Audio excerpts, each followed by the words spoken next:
Alright, welcome back everybody to another Fire Emblem Heroes Arena Assault run.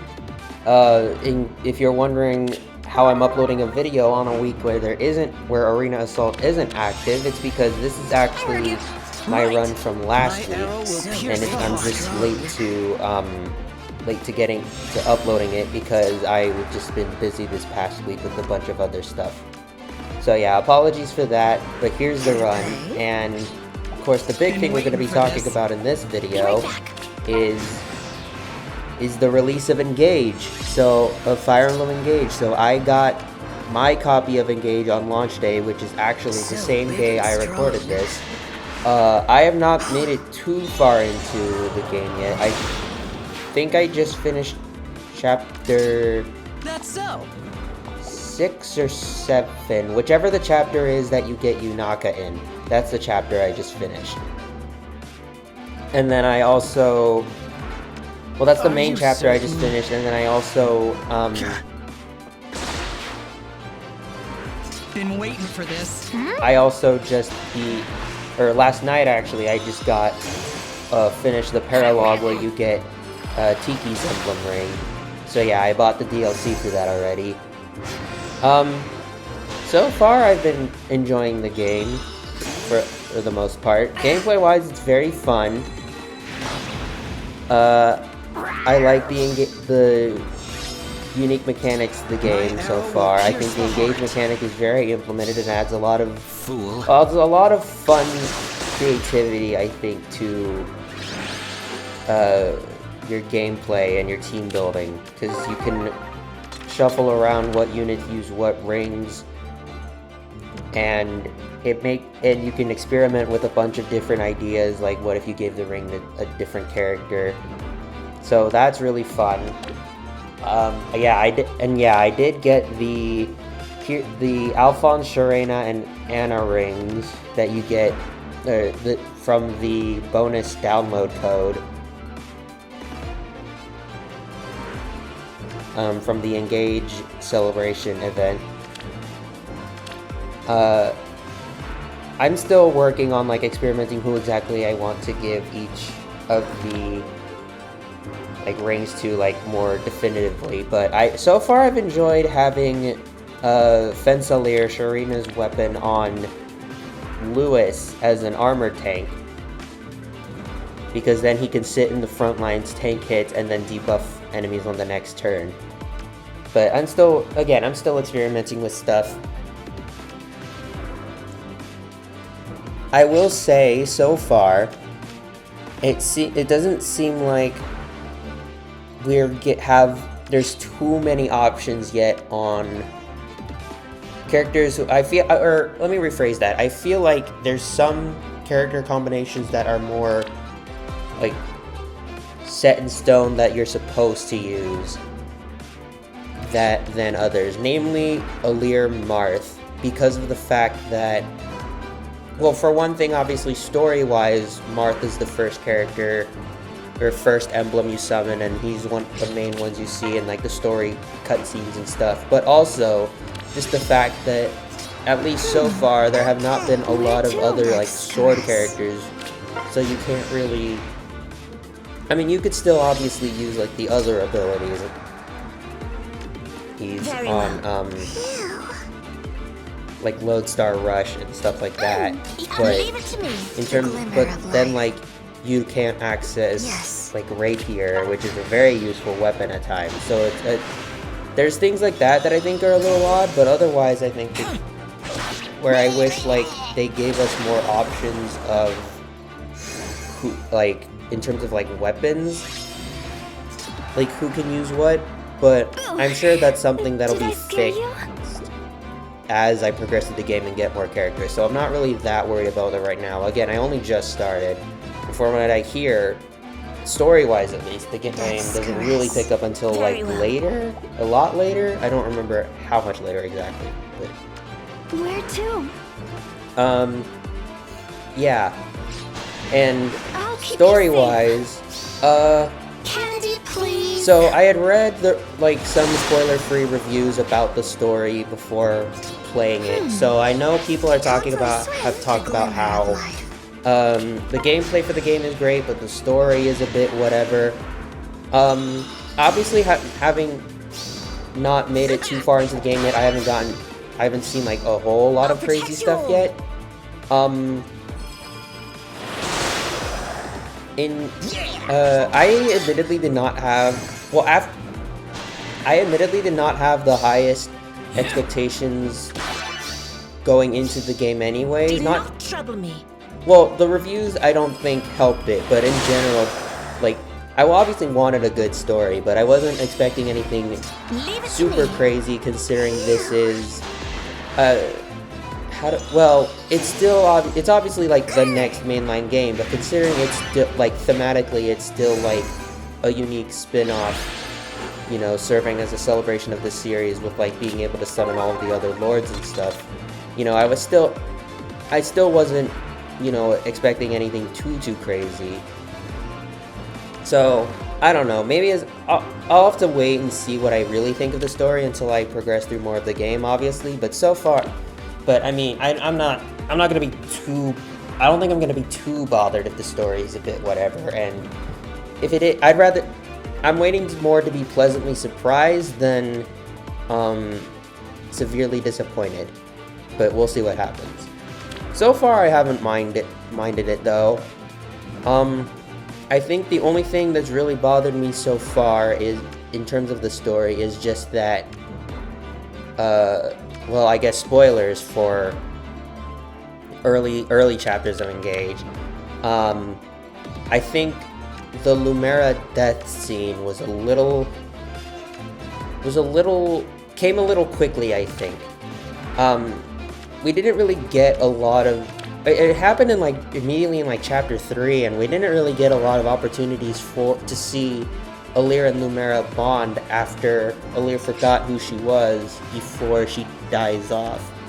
And I think that kind of hurts the scene a lot, because then there's less of a connection for us as the players to feel like it's harder for us as the player to connect to Lumera and feel as much like grief about her death, especially in compared to other scenes like in other games like Path of Radiance and Path of Radiance with Grail and Three Houses with Geralt. You know, we get a good couple of chapters to see the main character interact with their parent before they are eventually killed off. So it feels a bit more, there's a bit more weight to the death scene. And even in Fates, I would say, like, the death scene is most comparable to Fates, obviously, because the avatar / main character doesn't recognize their mother and only gets a couple of chapters with them before they die off. And admittedly, like, Don't try to stop me. It's been a while since I've looked at Fate's story. I haven't even ever actually played it myself. But I've seen, like, full playthroughs of it. But it has been a while. But from what I remember, it felt like we still got to see more scenes, more just scenes and dialogue between Horan and Makoto before Makoto died. And so I felt like even that scene had a bit more weight to it compared to the scene with Alir and Lumera, even though the two scenes are very similar to each other.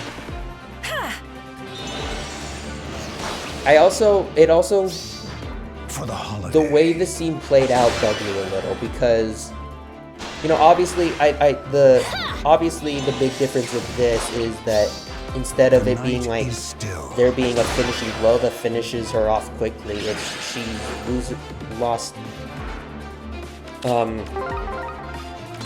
a lot of her. She's losing her powers as a divine dragon because she gave them to Alir. So it's just she's being weakened over time.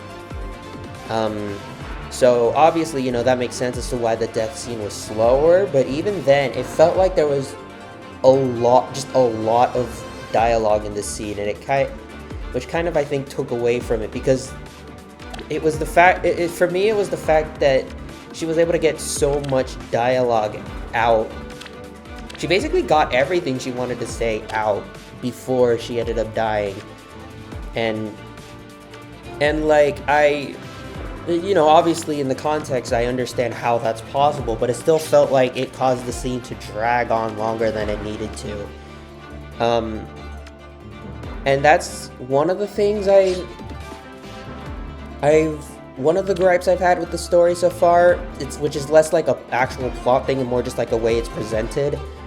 There's been a couple of scenes, that and one other scene in particular, where I won't spoil like the scene like specifics, but in like it's a scene where you're coming against an enemy general and you're talking to them, and like and it's supposed to be like preparing for this big battle, obviously, between them and you, but there's just so much dialogue and exposition that's being told during the time build-up that it just kind of drags, and it's like by the time the battle actually starts, at least for me, I was kind of like, oh great, like thank goodness we're finally at the actual battle instead of having to sit through more dialogue.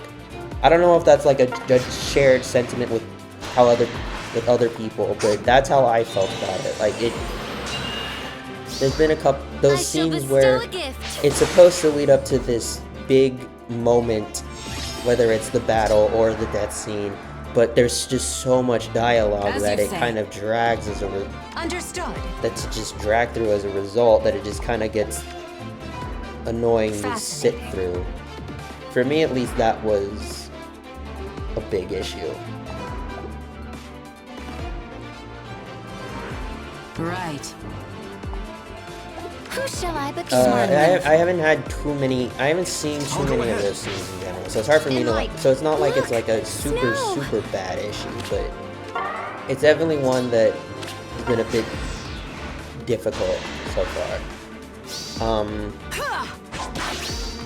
Let us celebrate. Also, I realized in the last video I talked about one of the character designs that for you I did not particularly like it. And I said it was Ivy, but it was actually, I believe, Tamara, the character with all of the like bubbles, for lack of a better word, around her outfit that I did not like, just because it felt very. I feel like the colorful bubbles, are a really odd design choice. Understood. It really like stands out in a weird way, but again, I haven't actually like gotten to that unlocking that character in the game yet. Who shall I begin with? Understood. So I don't know if like there's a reason behind that or what. I doubt there is, but I'm just saying that like if there is one or something, we'll see. All right. In this heat. We'll see though. For you. Yeah, I haven't minded the character design too much yet.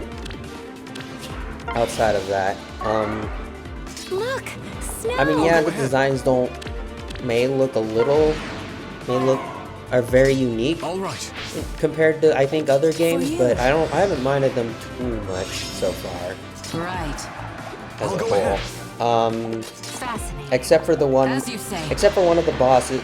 I don't think she's a boss, but looking. one of the characters who you come against is actually from the same scene that I mentioned earlier. I don't exactly remember her name. Vethia or something like that. I'll figure it out later. Well, I guess I accidentally did just say oops.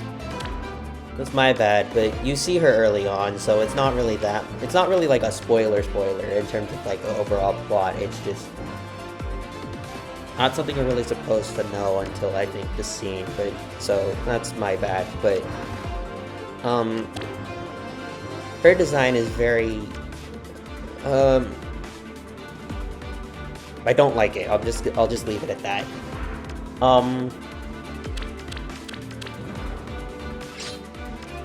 Anyways, design-wise, I don't mind. Personality hasn't been too bad so far. I think some of the conversations have been kind of funny and maybe a little odd, but I like the personalities we have so far. I think some of them are cool and unique without being, at least currently, being too annoying or like gimmicky. Like Chloe liking like fairy tales. I'll say the people watching is obviously a little odd and maybe a little concerning, but I think the whole thing of her being like wanting a fairy tale life is something that's very well done and isn't like super. It manages to be its own thing compared to probably other characters that would be in that same archetype in past Fire Emblem games without feeling like it's going to be overbearing or that's going to be everything we learn about her.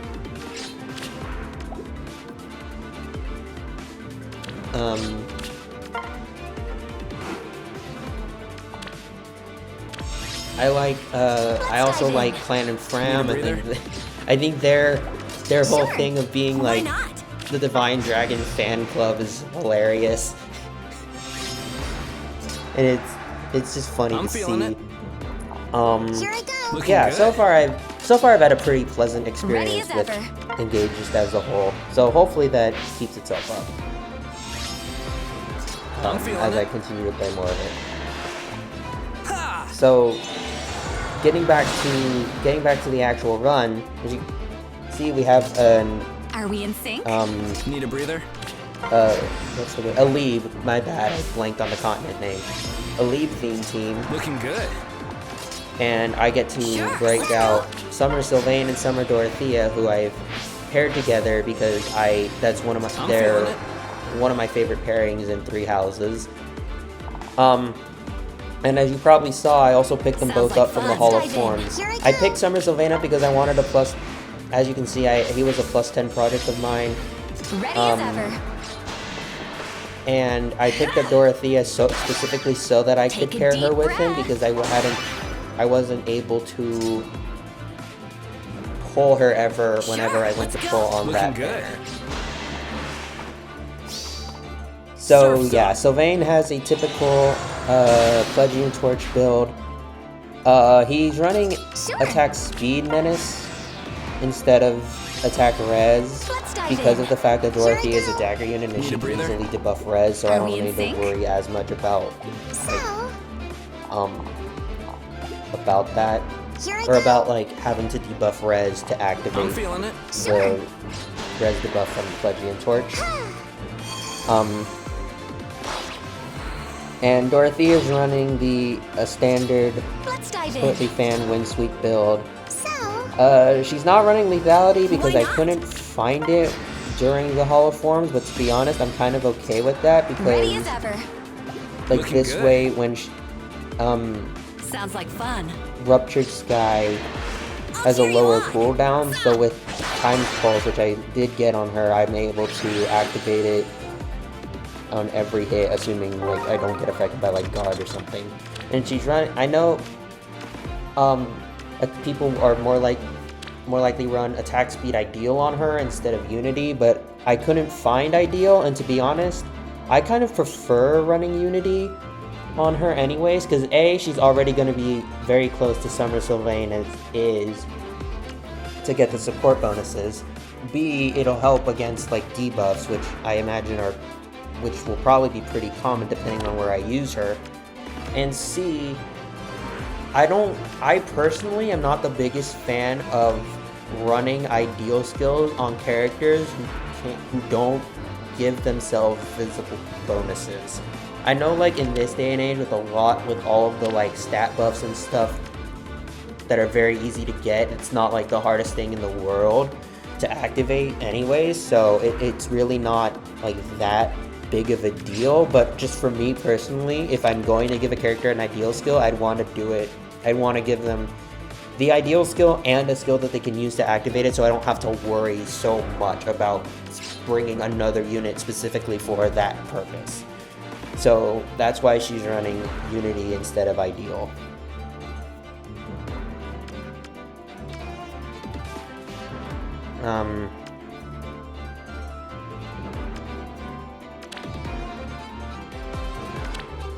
Yeah, so, back to Engage actually, or tying in Engage and Heroes. I did actually manage, you may have seen, to pull all of the Engage characters off of the banner. I got lucky. So I got Chloe, Saline, and Alear on my own. Or no, I got Chloe and Saline on the way to the Spark. I sparked for Alfred so I could have the his arcane Xiang, I think. I'm not sure how you say it. But I sparked to get him, so that I have him. He's my first Green Armed hero on this account, by the way, which, make of that what you will. But, yeah, I did that, and then I managed to get Alear on one of the 2 free summon tickets I had left after the Spark. So, I got really lucky with that. In terms of these units and characters, I think Chloe is no, not Chloe, actually. I got Saline is actually a very interesting unit with her role as a healer. She's basically like a green modern-day Guinevere to me, which I think like a speedy mage tank who can also heal, and I think that's going to be very useful, I think, to have, depending on the mode and stuff. Chloe is another Lance Flyer. I think she can be useful, but obviously since her main effects are locked behind needing allies in a support partner pair, which you obviously can't do on enemy phase, or not enemy phase, in AI on the defense team. Obviously she's not going to see too much use on defense teams as a result, if any. And stealthy as can be. She's more likely to be used just in player hands, but I think in player hands she could be very useful. Pegasus Flight 4 is, I think, interesting. I think it'll still have the issue of being very gimmicky overall, and it's also kind of funny that most of the characters who can really use it well are older characters like Sheeta and Claire. But yeah, I think I think that's also part of it, is the fact that there's very few, there's not too many units who can actually use it fully well, and most of the ones that can are older. So I think it's a good upgrade for the skill, but I just don't see it being a super common skill. I will see this through. Except for maybe like arena purposes. But even then, I think there's better skills out there for the sake of that are just more useful overall, like Chill Defense Res 3, for example. Stealthy as can be. As you ask. Alear is obviously really good, and like her base kit has a lot of damage reduction on it, but I don't see her being like, anything we're not already used to out of her archetype of just being an incredibly good an incredibly speedy sword unit who can be a good dodge tank. And again, like, well, obviously, okay, she's a different case than Chloe because she can give the charge to herself even without needing a support partner, but even then, like, that's still, like, it, and I think she'll be better used to her max potential in player hands as a result. And Close Call 4, I personally, like, I know Close Call is 3 years old by now, which I can't even believe, to be honest, so I get why they gave it a tier 4 version, but considering we got Velocity only about a couple of months ago, I'm kind of surprised we still got it. I'm not exactly happy, especially because even to this day, I don't see Close Call as being a skill that they're going to give on a demote anytime soon. So, I'm not the biggest fan of it, but I suppose we'll just have to wait and see. Alfred looks useful. Self-Improver definitely looks like a really good A skill, but again, like, because it's only, like, people have been talking online, because it's only, like, it's good, obviously, but it's nothing, like, spectacular. It's not really as crazy as people are making it out to be. Like, just because it gives such a stupidly high amount of visible stats doesn't mean that, like, it's stupidly, like, strong or anything like that. Still just kind of it, and he still goes down to mages very easily. Leave it to me. So, obviously really good, but it does have its weaknesses, its very obvious weaknesses. Still not 100% sure what I'm going to do This way. with I'm his grateful to rearm you. fodder yet. I'm considering giving Flo his weapon and Floneer Trace to my Summer Ash. Let's go But say I hello. kind of like Summer Ash's weapon, even if it's not the greatest. I wonder. And I could probably... For Dane. I'm kind of a stickler on fodder, especially I'm the grateful very to you. limited Morning. one like him, My orders? where I want to... If I really want to... If I'm going to use it, I want to get as much out of it as I can, and I know I'm probably going to use Ash's token Turf of our more thanks. than Arcane Qiang. So, I don't know. That's why I'm hesitant I see. about whether or not I'm going to give it to him yet, but but we'll see. Anyways, yeah, so this is the end of the video. Leave it to me. Maybe for Dane. Hope you guys enjoyed watching, and let me know what you guys, if you guys have been playing Engage and what you thought of it so far. Thanks for watching.